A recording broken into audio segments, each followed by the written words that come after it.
What's up? This is Eddie Smith, Southtown Riff Raff. I work at Southtown Tattoo Studio here in Fort Smith, Arkansas. I've been tattooing for about 20 years now. My mom and dad said I was born with a tattoo machine in my hand. I don't know what I'd be doing if I wasn't tattooing. That's what I do. It's my passion.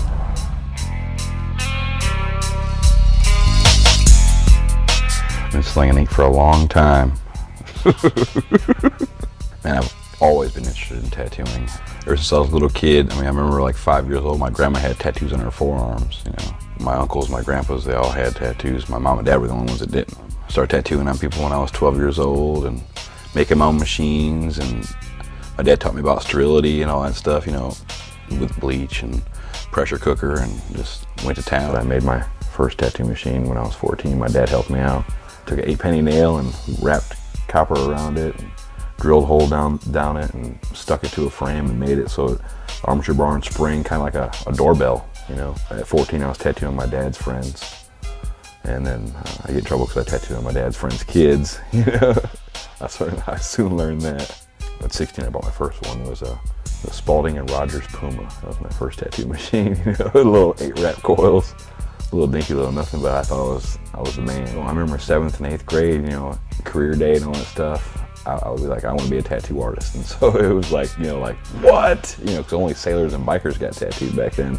It's evolved a lot since then, Artists now have degrees, And having said that, since we're more educated than, like 50 years ago or whatever, it's become more acceptable, and it's harder to become a tattoo artist now because you have to compete with, artists. We're not just like, trace the lines and color by number, it's art is involved in it. That's why it's called tattoo artists, pick up a magazine, you'll see some really cool stuff in it. I've been tattooing for a couple decades, professionally for over 15 years, in Arkansas for over a decade, a 6-year art degree from Chicago. It's more than just an art for me or a job. It's a lifestyle. I eat, breathe, and sleep tattoos. I want everyone to know, as an artist, that I put my heart and soul in everything that I do. Each individual piece I give my all to. That's what I am. I'm a tattoo artist. I'm an artist at heart. I practice on many different mediums, whether it's canvas or spray painting, graffiti, or tattooing or drawing. I try to use different mediums to inspire myself, to broaden my horizon. I'm a completely self-taught tattoo artist. It's like a form of meditation, so I don't have to think about anything else. I can just tackle that task at hand. There's nothing, it's just me and that piece of canvas, and I get to block everything else out, so it's massive gratification, really. It's like I said, it's meditation. It's really the only thing I've ever pursued in my entire life. My family always wanted me to do different stuff, I was like, name an artist, and they were like, Thomas Kincaid's a good Christian artist, and I was like, dude, yeah, you named one. You named one. So that was always been a big issue, as a Christian. Tattooing, is it going to honor God or not? And, I kind of weigh that out. There's a thin line, every day. I'm being a good artist and being yourself and not trying to change. Like, this is me in front of my church friends and this is me at the tattoo studio. I try not to, That's the hardest aspect of being a tattoo artist, but that's different than the art. My wife loves it. She absolutely adores the fact that I'm an artist. My kids love tattoos. If you don't have a tattoo, you're weird to my kids. Yeah, I definitely have my own style. Whether it's portraits or my freehand work, my black and gray stuff, anything that's a personal challenge is what I do best at. Probably 50% of what I do is freehand. I love portraits because they're hard to do. As an impressionistic artist, it's hard to do something that's realistic. For me, it is. So of course I love to do it, and each time I just get better and better and better and better. Of course I like to do Japanese. That's one of the roots. The Samoan art, Polynesian stuff. That's the basis roots of tattooing. So I like doing that stuff. It lets me know spiritually, where I'm at. It's kind of a humbling experience when you tattoo stuff like that. I love to do bigger pieces. I love to do sleeves and back pieces. I've actually won 33 trophies from sleeves and back pieces. Because you get to build a relationship with the person.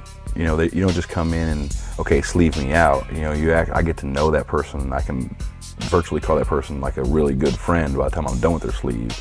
So I've spent 10, 12, 30 hours on that piece, You spend that much time with someone, you're going to learn a lot about them. I've tattooed many different styles of tattooing, whether it's tatau or tap or with a traditional machine. And all those experiences I have doing them made me who I am today, so I could not even go, if I went back, I wouldn't change it at all. It's made me who I am. It's made me a stronger person. I give them 120% of everything that I do. Anything that I do, I try not to think of the next tattoo, I have after that. It's like right there, it's me and that person, and I'm gonna give them my all. So that way they have the best experience possible. It's my job to instantly read somebody and know how to ask them a question and not to feel uncomfortable. There's so many questions, and I'll spit it out at you, and I can tell by your facial expressions whether you're digging it or you want me to kind of throw different ideas at you. It's getting to know the people and make sure you do the best you can for them, and that they see that you tried everything you possibly could, and they walk away with a great experience. Between me and the person, we make good art happen. It's not just a good tattoo artist. I can be the best artist in the world, and if you don't take care of it, it's not going to look good. And if we didn't hit it off and I just ignored you the whole time, then I neglected my job as a tattoo artist to tell you how to take care of it and make you feel good about the tattoo that you're getting. When a person gets under the needle, they often feel scared or anxiety, real nervous because they're changing their body forever.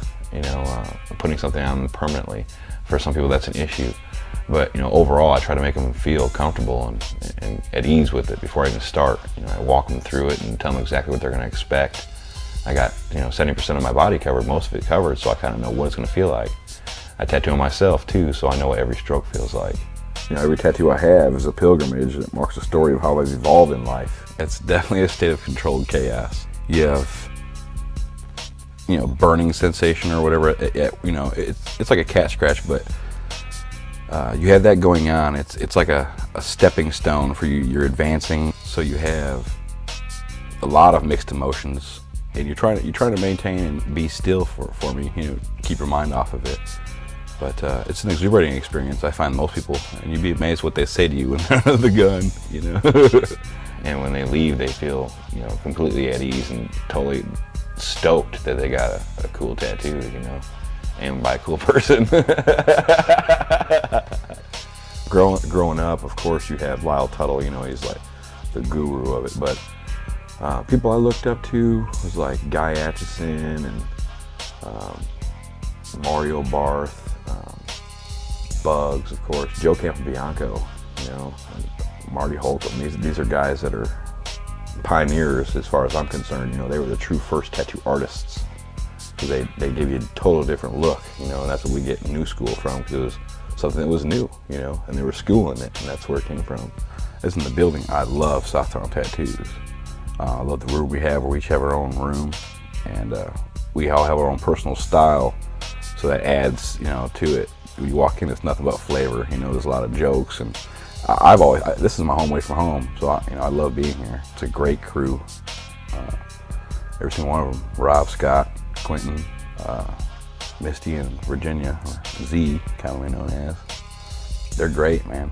It's a great crew. That's all I really can say. They each add a certain little piece to the tattoo environment. Like I said, it's a lifestyle. So as you live, you look at things and you're like, man, whether it's in a book or on a bus or on TV or you do it yourself, like in a painting, or another tattoo artist does something that catches your eye, real life. You take that and you spawn from it. Every day you try to learn something new and you try to recreate your life. And art is living, and living is art. That's an old thing. Art is life.